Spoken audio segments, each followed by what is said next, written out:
દર્શક મિત્રો, આપ જોઈ રહ્યા છો CZ20 ફોર ઇન્ડિયા ન્યૂઝ। દાહોદના દેવગઢ બારિયાના રત્નદીપ સ્કૂલમાં આરટી વિદ્યાર્થી પાસેથી ફી ઉઘરાવવાની ગંભીર ફરિયાદ ઉઠી।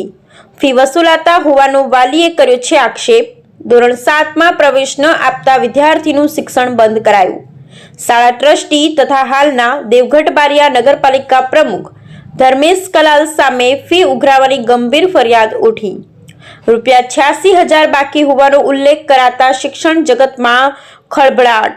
જિલ્લા કલેક્ટરે ડીપીઓને દસ્તાવેજો સાથે સ્વાગત કાર્યક્રમમાં હાજર રહેવા ફરમાન આપ્યું। વાલીના જણાવ્યા અનુસાર હજુ સુધી માર્કશીટ પણ આપવામાં આવી નથી। વાલી દ્વારા શાળા ટ્રસ્ટીનો સંપર્ક કરવાનો પ્રયાસ નિષ્ફળ રહ્યો। હવે શાળાના ટ્રસ્ટીઓ સામે કેવા પગલાં લેવાશે તે તો આવનારો સમય જ બતાવશે। આવી અનેક સ્કૂલો ફી માટે વિદ્યાર્થીઓને માનસિક રીતે દબાણ કરતા હોય છે, તો આવી સ્કૂલોના ટ્રસ્ટીઓ સામે કડકમાં કડક પગલાં લઈ સ્કૂલની માન્યતા રદ કરવી જોઈએ એવી વાલીઓની માંગ ઉઠી છે।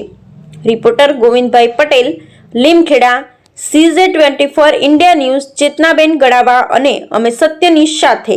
મારું નામ ગમાર રમણલાલ પ્રભાસી છે। મારા છોકરાનું 2020માં આરટી હેઠળ એડમિશન મળ્યું હતું રતનદીપ ઇંગ્લિશ મીડિયમ દેવગઢ બારિયા। શું નામ છોકરાનું? છોકરાનું નામ ગમાર જિગ્નેશ। તો શાળા તરફથી કહેવામાં આવે છે કે તમારી ફી બાકી છે। કેટલી ફી બાકી છે? ₹86,000। પ્રિન્સિપાલ મેડમ દ્વારા કહેવામાં આવ્યું કે ફી ભરો પછી છોકરાને શાળામાં મોકલો। ટ્રસ્ટી દ્વારા ધર્મેશભાઈ કલાલ દ્વારા પણ કહેવામાં આવ્યું કે છોકરાની ફી બાકી છે, ફી ભરો પછી છોકરાને શાળામાં મોકલો।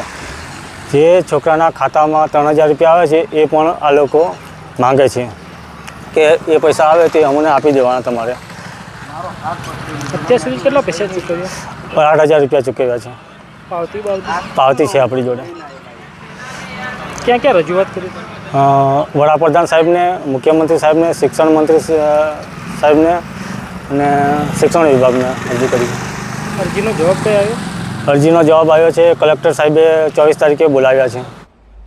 હું પહેલે દિવસે સ્કૂલમાં ગયો અને બેઠો ત્યારે જ ક્લાસ ટીચરે હાજરી પૂરીને મને ઊભો કર્યો અને પ્રિન્સિપાલ ઓફિસમાં લઈ ગયા।